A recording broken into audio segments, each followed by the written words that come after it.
배나영의 보이스 플러스.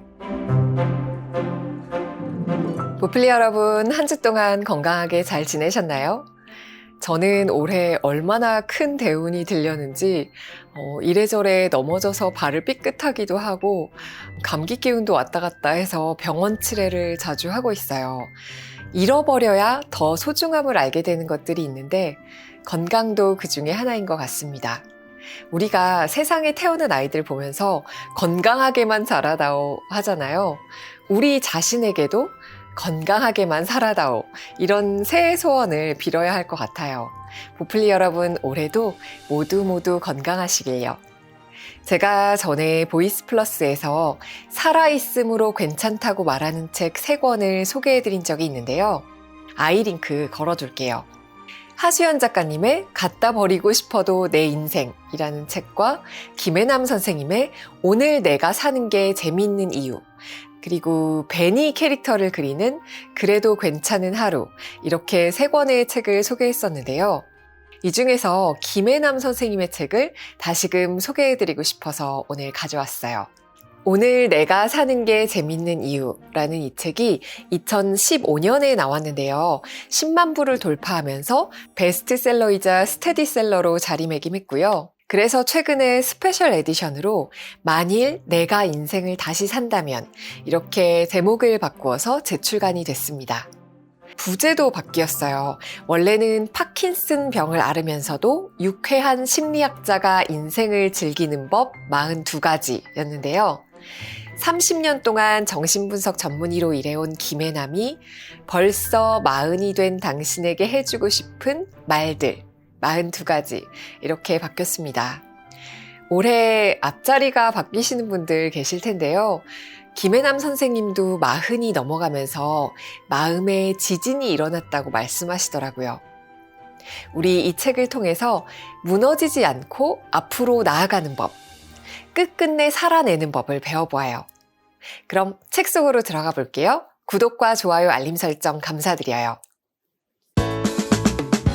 만일 내가 인생을 다시 산다면, 김혜남 지음, 메이븐. 김혜남 선생님은 30살이 심리학에게 묻다, 이 책으로 굉장히 유명한 작가님이시기도 하죠. 정신분석 전문의로, 또 2아이의 엄마로, 시부모님을 모시고 사는 며느리로 정말 눈코 뜰 새 없이 바쁘게 사셨어요. 그러다가 2001년 43살이라는 젊은 나이에 갑자기 몸이 점점 굳어가는 파킨슨병 진단을 받게 됩니다. 파킨슨병은 치매 다음으로 흔한 퇴행성 뇌 질환인데요. 주로 노년층에서 발생하고요. 일반적으로 파킨슨병이 발병하는 평균 연령은 57이라고 해요. 그런데 겨우 43세, 2아이의 엄마이자 정신분석 전문의로 일하던 그 한창 때 파킨슨병 진단을 받습니다. 선생님이 개인 병원을 시작하신 지 1년이 채 되지 않은 시점이었어요. 김혜남 선생님은 갑자기 자신에게 닥친 불행을 받아들이기가 너무 힘들어서 한 달 동안 침대에 누워만 있었다고 해요. 그러다가 어느 날 문득 깨닫게 되죠. 아직 나는 죽은 게 아니고 누워있는다고 바뀌는 건 아무것도 없다는 사실을요. 그때부터 책을 쓰기 시작하셨대요. 지금까지 22년 동안 병마와 싸우면서 진료와 강의를 하고 또 2아이를 키우고 10권의 책을 내셨어요. 이 책이 스페셜 에디션으로 바뀌면서 가장 크게 드러난 변화는 제목이고요. 목차도 조금씩 수정이 되었어요. 원래 책에서는 아들과 딸에게 보내는 편지라고 되어 있던 그 편지글 형식의 글을 조금 수정해서 환자들에게 미처 하지 못한 꼭 해주고 싶은 이야기로 편집하셨어요.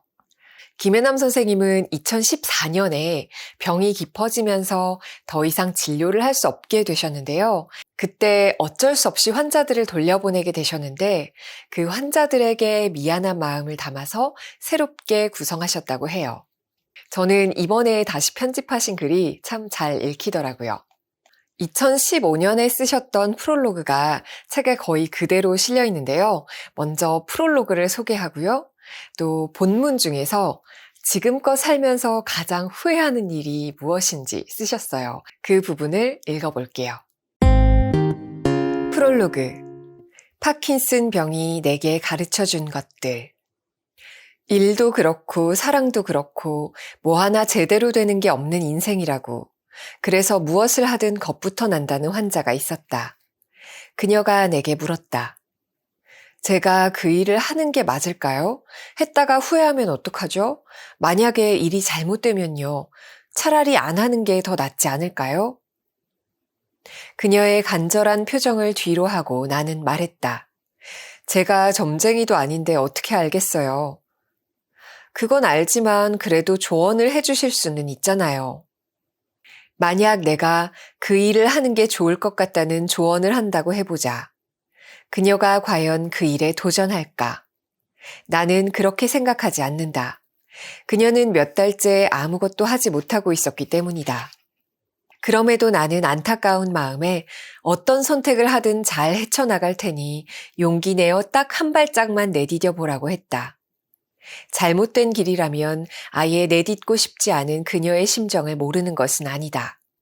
이미 몇 번 실패를 경험한 그녀가 많이 지쳐 있다는 것도 알고 있었다.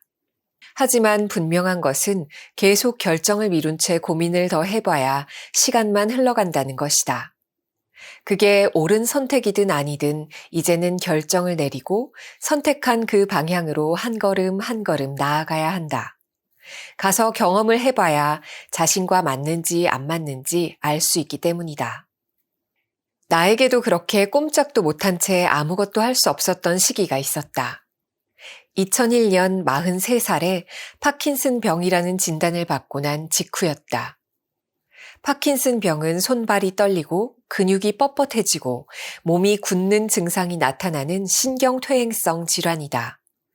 그래서 걷는 것도 말하는 것도 심지어 글씨를 쓰고 얼굴 표정을 짓는 것도 마음대로 되지 않는다.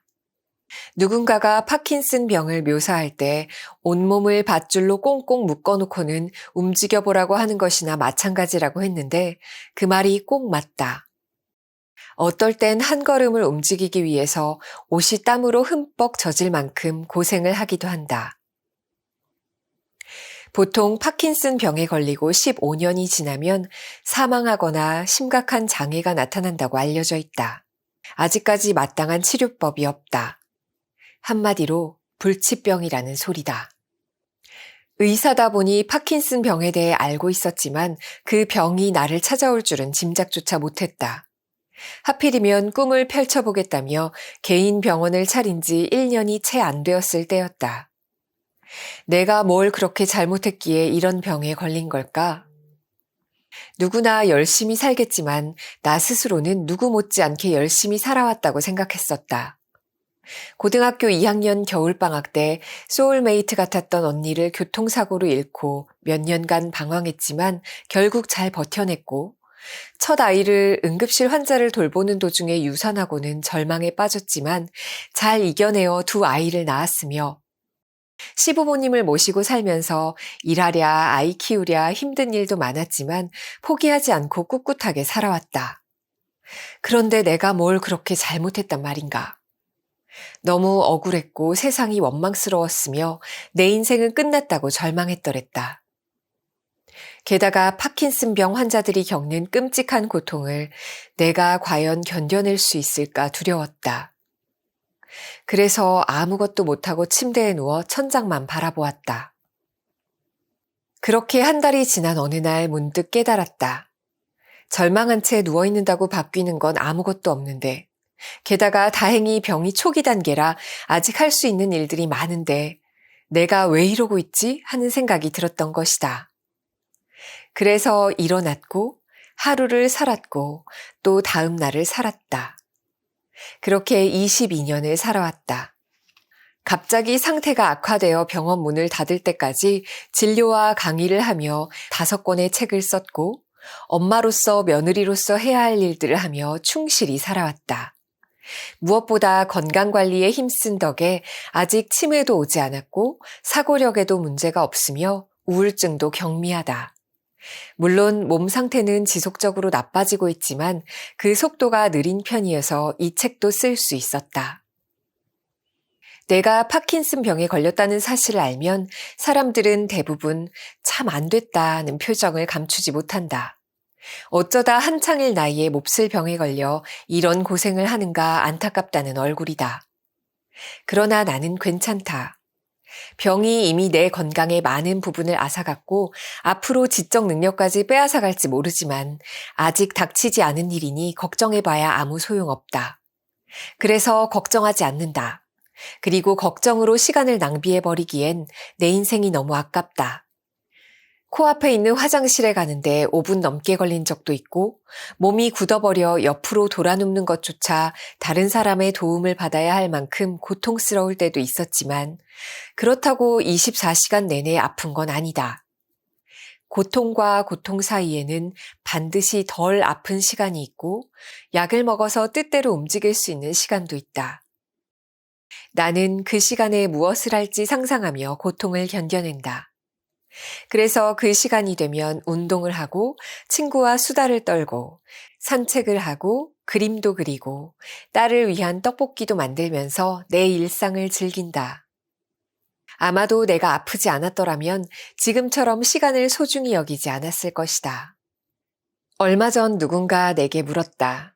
미국으로 유학 가서 정신분석 공부를 더 하고 죽을 때까지 의사로 살고 싶다던 꿈을 병 때문에 포기하게 되어 속상하지 않느냐고. 전혀 속상하지 않다면 거짓말이겠지만 그래도 괜찮다. 지난 30년간 의사로 살았으면 됐다 싶다. 그러자 그가 나에게 또 물었다. 아니 그럼 아쉬운 건 없으세요? 후회되는 것도 없으세요? 돌이켜보면 후회되는 게 왜 없겠는가. 그렇지만 살아가는 데 있어 걱정이 별 도움이 안 되듯 후회 또한 별 도움이 안 되긴 마찬가지다. 그럼에도 한 가지 후회하는 게 있다면 인생을 숙제처럼 해치우듯 살았다는 것이다. 의사로, 엄마로, 아내로, 며느리로, 딸로 살면서 나는 늘 의무와 책임감에 치여 어떻게든 그 모든 역할을 잘 해내려 애썼다.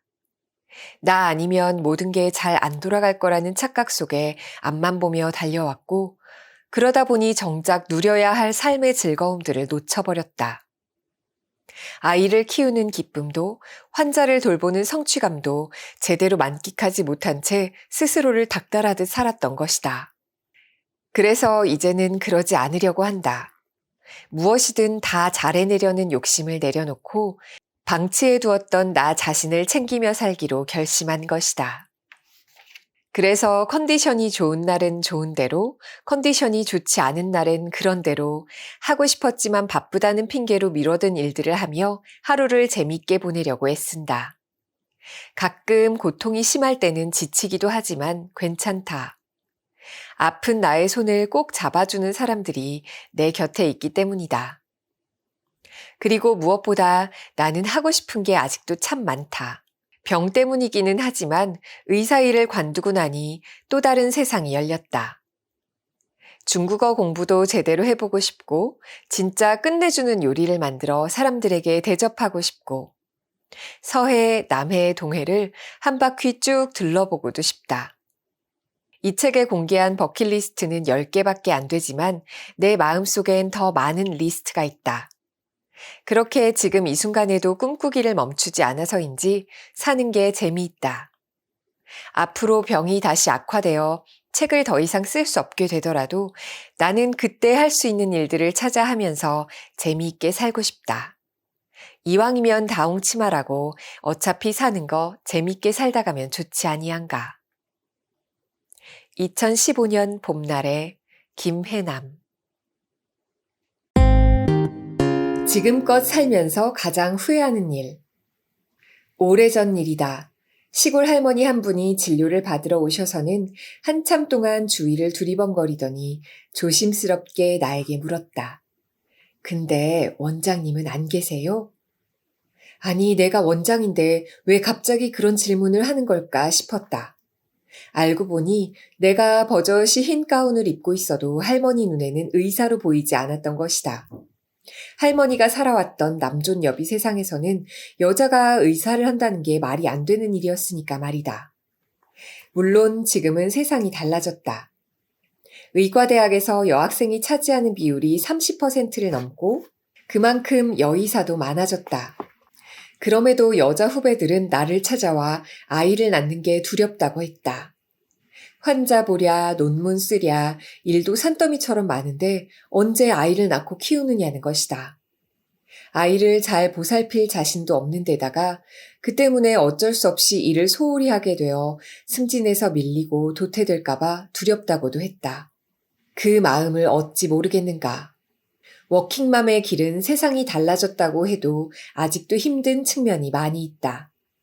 후배에게 아이를 낳았으면 좋겠다고 선뜻 권하지 못하는 이유다. 나는 인턴 때 대학 동기와 결혼했는데 원치 않게 곧바로 임신을 하게 되었다. 다들 힘든데 임신했다는 이유로 일을 줄여달라고 할 수 있는 처지가 아니었다. 그러던 어느 날 외과를 돌 때였다.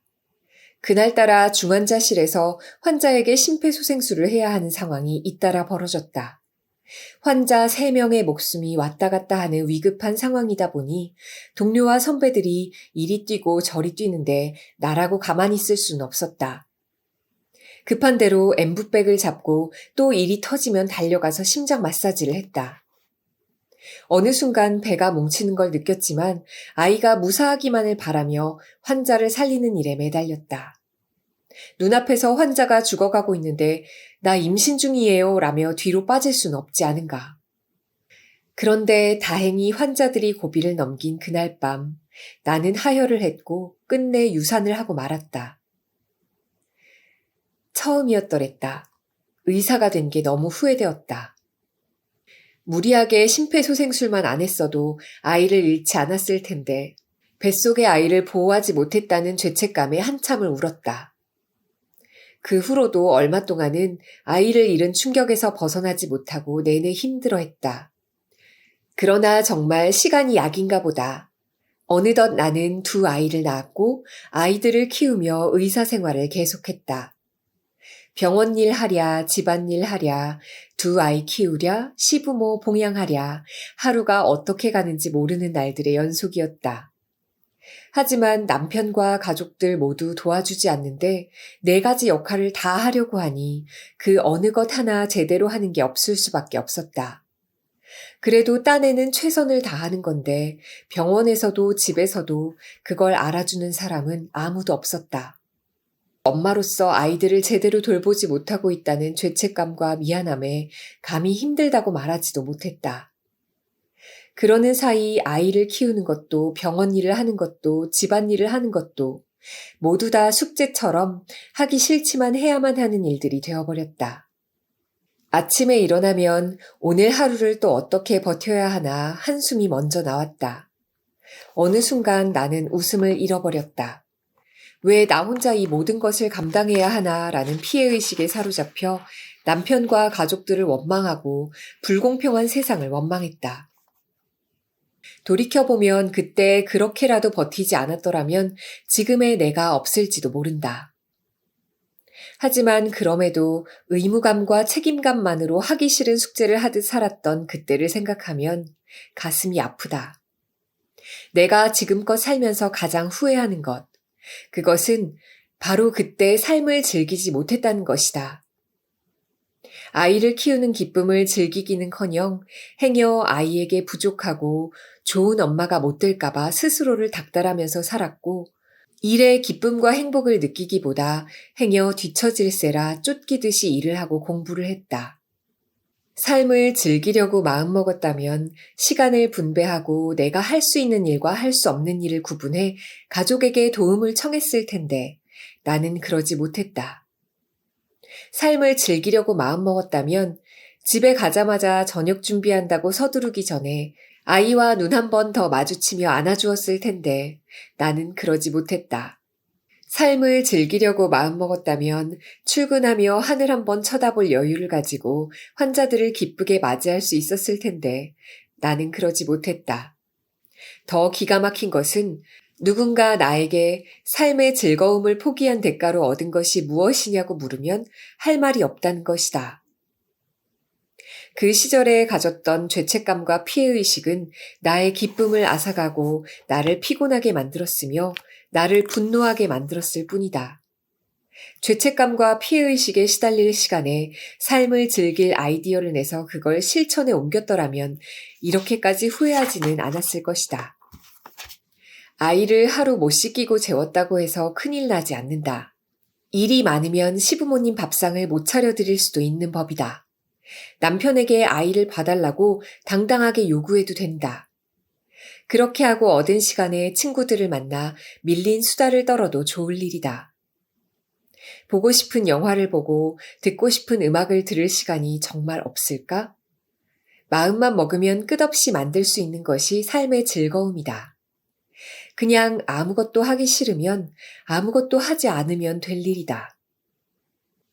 내가 아는 한 워킹맘은 너무 지치고 힘든 날에는 주차장에 차를 대고 1시간쯤 좋아하는 음악을 들으며 가만히 있곤 했다. 가족들에게는 차가 밀려 귀가가 좀 늦어질 것 같다는 거짓말을 하고선 말이다. 나는 그녀에게 잘하고 있다고 말해주었다. 삶을 즐기는 것은 해야 한다는 말을 줄이고 하고 싶다는 말을 늘려나가는 것이 그 시작이다. 천재는 노력하는 자를 못 당하고 노력하는 자는 즐기는 자를 이기지 못한다. 그리고 의무감과 책임감만으로 살아가기엔 인생이 너무 아깝지 않은가. 다시 그 시절로 돌아갈 수 있다면 나는 눈앞에 놓인 과제들에 내 인생을 다 내어주기보다는 좀 더 멀리 보며 나를 더 아껴주고 틈틈이 나에게 즐거운 음악을 들려주고 달콤한 휴식을 허락할 것이다.